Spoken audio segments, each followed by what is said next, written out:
Yeah, I didn't even know that this came out recently, but apparently it did. On Amazon Prime, no less. Because after I was done with all the other stuff, I started doing a little research online because this is a movie that I have heard about, but I heard no release date for it. So I started doing some research online, and it turned out this came out already on the 21st of this month.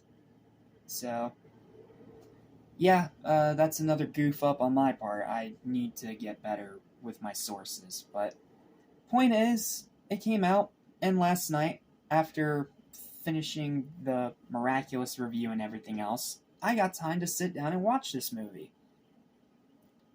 And it's pretty great, at least in my personal opinion.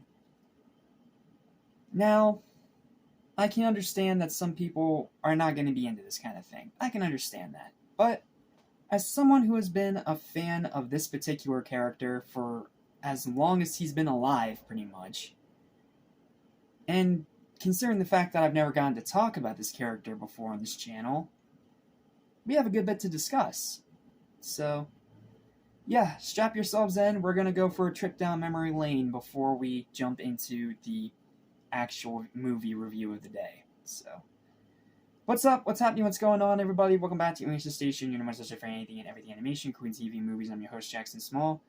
Welcome to my review of the newest horror movie of the public domain subgenre. You know, the one with the Twisted Childhood universe and Mousetrap and all of those. Titled Popeye the Slayer Man. Now, I've never gotten to talk about Popeye before on this channel because, well, there hasn't really been any new releases about Popeye until now because, for numerous reasons, but I'm going to take a bit of a moment to indulge you in some of my childhood memories because I'm a huge fan of this guy, and I am a huge fan of this particular cartoon. So, yeah, let's dive into it a little bit, shall we? To help rinse my brain out from snow shite, I decided to check out a new horror movie that's currently on Prime and based off another beloved IP from my childhood. Popeye the Sailor Man. I haven't really gotten the chance to talk about him before, so please allow me to indulge a little bit before we start. I absolutely love the old Popeye cartoons. Sorry, I got tongue-tied. And growing up, it was one of my most rewatched out of all the vintage cartoons in my mom's DVD collection, alongside Casper and Looney Tunes. Specifically, this DVD right here. Because back in the day, you had like these little cartoon craze volumes that would put a specific show and like maybe 5 to 10 episodes each into one little DVD. And the one I have here is the one from my mom's collection. This one being Popeye Meets Alibaba and His 40 Thieves. I have rewatched this so many times as a kid that I have pretty much worn the disc out. Like, I'm going to show you here. And I apologize to those of physical media collection. I may or may not give you some pain. But if you look at that, yeah, it's pretty destroyed. I watched this so much as a kid, so yeah, I am going to have to get a new copy, but I still have the memories, and I'm definitely going to be rewatching these cartoons again sometime today after I get done all of this YouTube stuff, because, yeah, it's a pretty big part of my childhood that I've been looking for a good excuse to watch again for a while. So, yeah, it was this DVD right here that introduced me to Popeye and was my most rewatched out of all the cartoon craze DVDs in my mom's collection.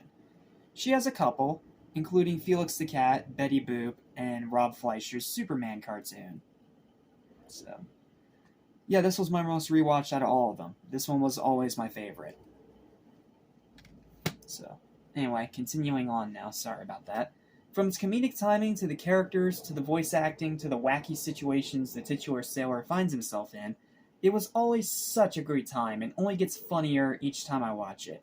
My personal favorites are Patriotic Popeye, Popeye Meets Alibaba and His 40 Thieves, which I believe is a double-length cartoon if I'm not mistaken, and Spree Lunch.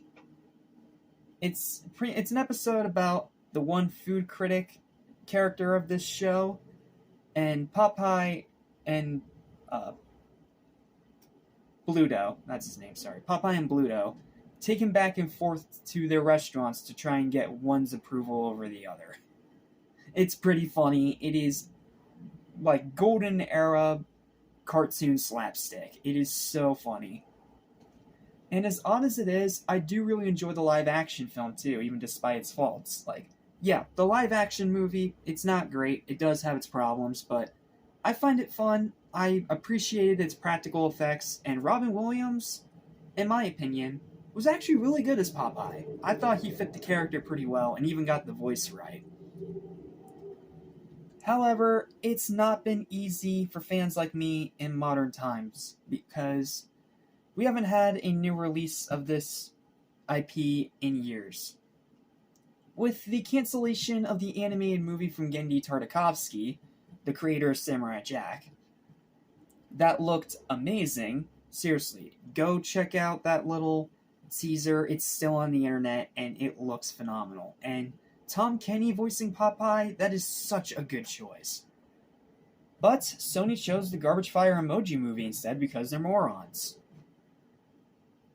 You know, Sony being Sony. Sony are dumb.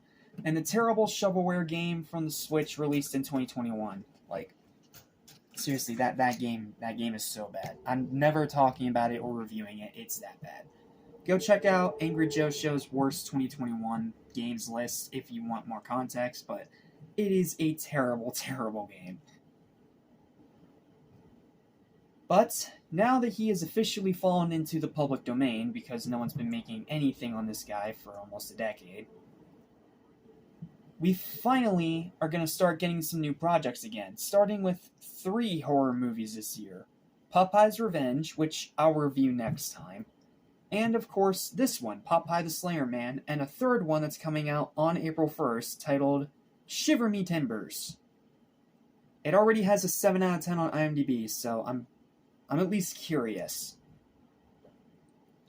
Sure, these public domain horror movies are very hit or miss. Like, you have great ones like Winnie the Pooh, Blood and Honey 1 and 2, really good ones like Peter Pan's Neverland Nightmare, and then you have abysmal trash like The Mousetrap and I Heart Willie, a movie that I outright refuse to review. But from the first impression of this one, it actually looked pretty decent. With the look mostly the same, he still has the big forearms he always does, he's still a sailor, and they even tried to make his face kind of look like Popeye. So, yeah, credit where it's due. The lore being played around with instead of ignored. Like, this doesn't do what some of those other horror movies do and just put some character wearing a mask and rip off like the most famous slashers. No, this one actually tries to do something unique with the actual lore of the source material. That alone got me excited. And of course, the promise of some crazy gore and all practical effects and 0 CGI. Maybe it's due to this movie's budget, but this movie has 0 CGI. Every single effect that you see in this movie, from the kills to Popeye's look, is 100% practical.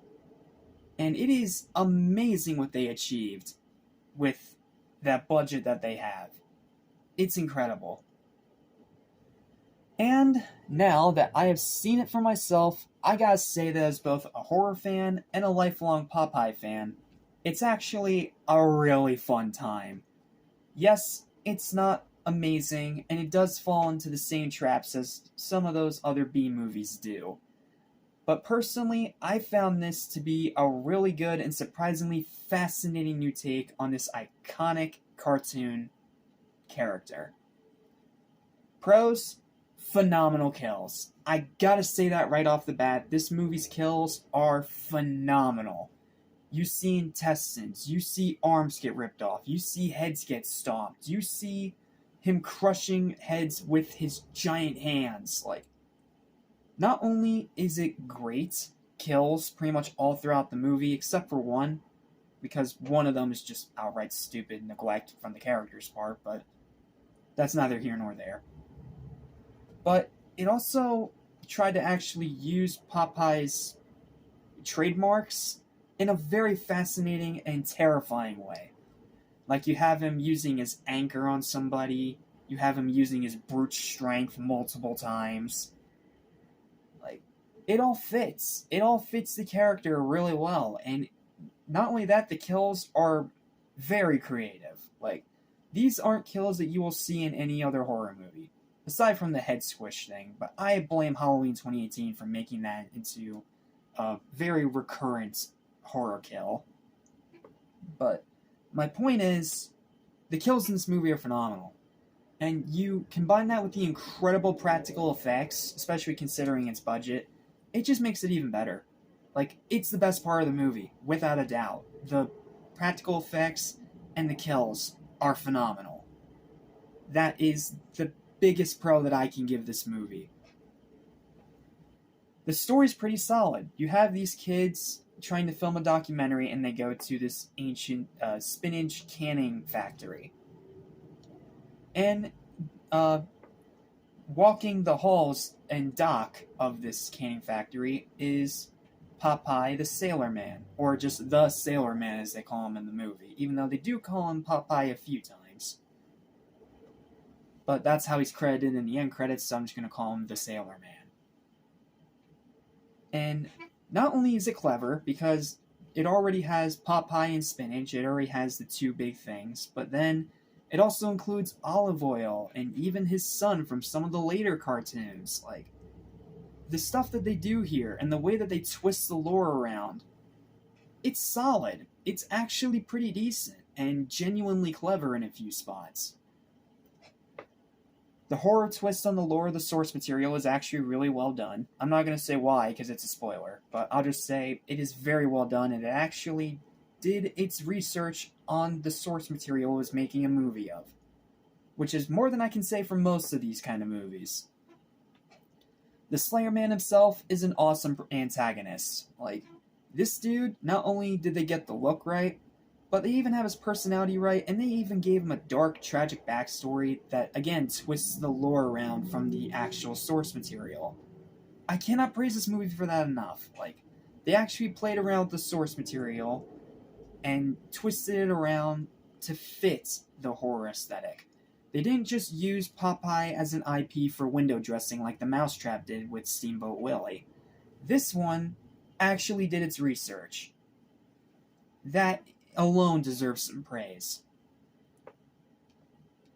Runtime is great at less than 90 minutes, very easy sit. The pacing is decent and mostly consistent, even though I will admit the second act is a little long because they do try to build up these kills a little too much. There are some jump scares, but it's a B movie. That's pretty much to be expected. The final act is surprisingly clever. I'm not going to say why, I'll just say it's clever and satisfactory. And the music is really good. From the original orchestral theme music that they made for the score, to the movie's main theme, Sailor to Slayer, an original rock song by an actual rock band. You just don't see that nowadays with most horror movies. It's usually like a popular pop song or some stupid crap that they just come up with at last minute. It's genuinely impressive.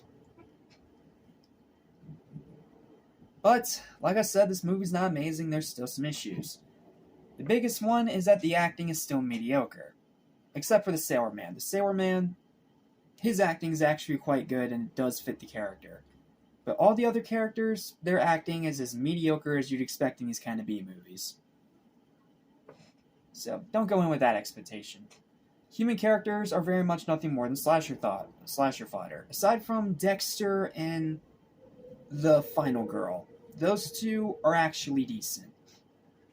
But the rest of them, generic, boring, cliche, characterless, one-dimensional slasher fodder. Two of them in particular are just outright stupid because they kill themselves in the dumbest way possible without the Sailor Man even doing anything. I don't know, I guess you have to always have at least one in these movies. The writing and dialogue is bland.